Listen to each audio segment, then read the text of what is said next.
છો? મજામાં? આજે આપણે પનીર ચીઝ રોલ બનાવશું. સૌથી પહેલાં મેં તેલ ગરમ મૂક્યું છે. તેલ ગરમ થઈ ગયું છે. આદુ લસણ નાખીશું. ડુંગળી ગાજર,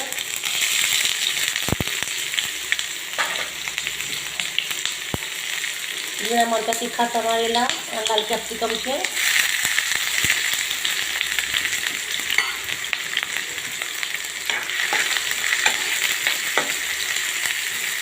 સરસ પીસી લેશું આને.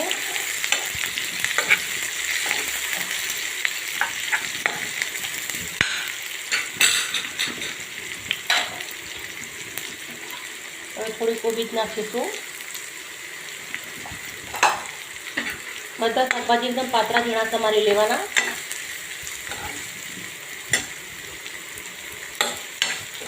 અને સરસ ધીમા તાપે આપણે 5 મિનિટ સુધી સોતર સુપર મસાલા કરીશું. મિત્રો તમે જોઈ શકો છો સરસ મજાની શેકાઈ છે. હવે આપણે મસાલા કરશું. અંદર ચટકી હળદર નાખીશું. તીખા મરચાં નાખ્યા છે એટલે લાલ મરચું ઓછું નાખીશું. મીઠું નાખીશું સ્વાદ પ્રમાણે.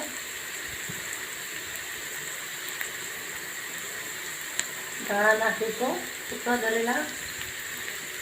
થોડો ગરમ મસાલો નાખીશું.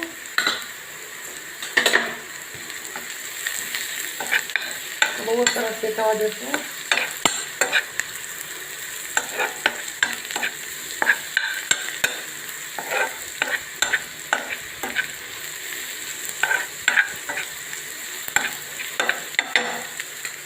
સરસ શેકાય છે. હવે આપણે પનીર નાખીશું.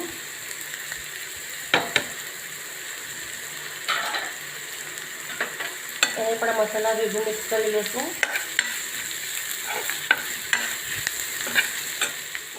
જોઈ શકો છો બહુ સરસ ફાઇન શેકાઈ ગયું છે. તેલનો ભાગ ને પાણીનો ભાગ ભરી ગયું છે સરસ. હવે આપણે ગેસ બંધ કરી દઈશું. રોલ બનાવશું. રોટલીવાળી મેંદાની આવી રીતે કટ કરી લીધી છે, તમે જોઈ શકો છો. હવે આપણે મસાલો ભરીશું અંદર.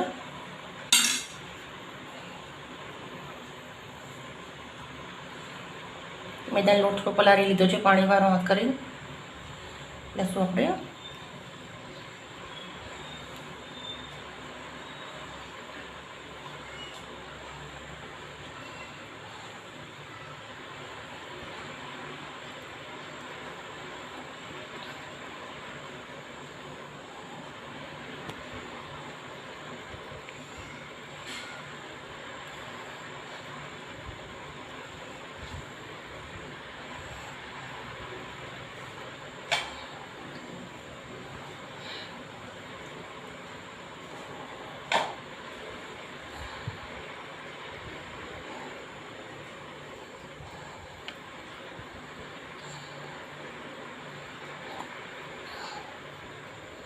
આવી રીતના રોલ વાર દેવાનો.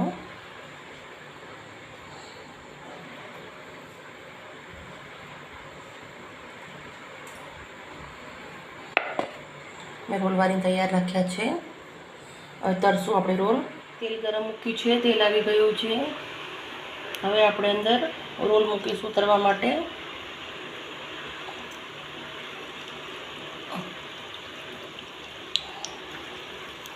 આને એકદમ ધીમા તાપે તળવાના છે. દેખાય છે બહુ સરસ કલર. આ ધીમા હાથે તળવાના, એકદમ ધીમેથી ફેરવવાનો ચમચો અંદર, નતર એ ભાગી જશે.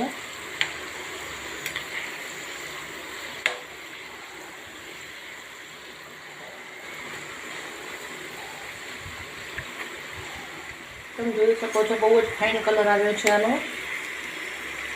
હજી આપણે એકાદી મિનિટ રાખશું અને પછી બહાર કાઢી અને ગાર્નિશિંગ કરશું. ખરેખર ખાવામાં નાના મોટાને બધાને બહુ જ સરસ લાગે છે. નાના છોકરા પણ ખુશ થઈ જાય છે આનાથી. છોકરા નિશા જતા હોય તો ટિફિનના અંદર આપો તો બી ચાલે, નાસ્તાના અંદર. બહુ સરસ રોલ તરાઈ ગયા છે. હવે આપણા બહાર કાઢી અને ગાર્નિશિંગ કરીશું. આવી રીતે કટ કર્યા છે, અડધી જ ખમણી અને ગાર્નિશિંગ કરીશું. ખરેખર મિત્ર બહુ જ સરસ ડિશ બની છે. કે જે પનીર રોલ તૈયાર છે આપણા. ગરમ ગરમ રોલ ઉપર પનીર ચીઝ છીણ્યું છે ને, તો ચીઝ પણ ઓગળી ગયું છે. બહુ જ સરસ છે. તમારા ઘરે જરૂરથી બનાવજો. ખરેખર મિત્રો બહુ જ સરસ વિડીયો બન્યો, બહુ જ સરસ બન્યો છે. મિત્રો તમારા ઘરે જરૂરથી બનાવજો. મિત્રો તમને મારા વિડીયો ગમતા હોય તો લાઈક અને સબસ્ક્રાઈબ કરજો, જેથી કરીને નવી નવી વેરાયટી તમારા માટે લઈને આવું. ઓકે મિત્રો, બાય બાય મિત્રો, સી યુ.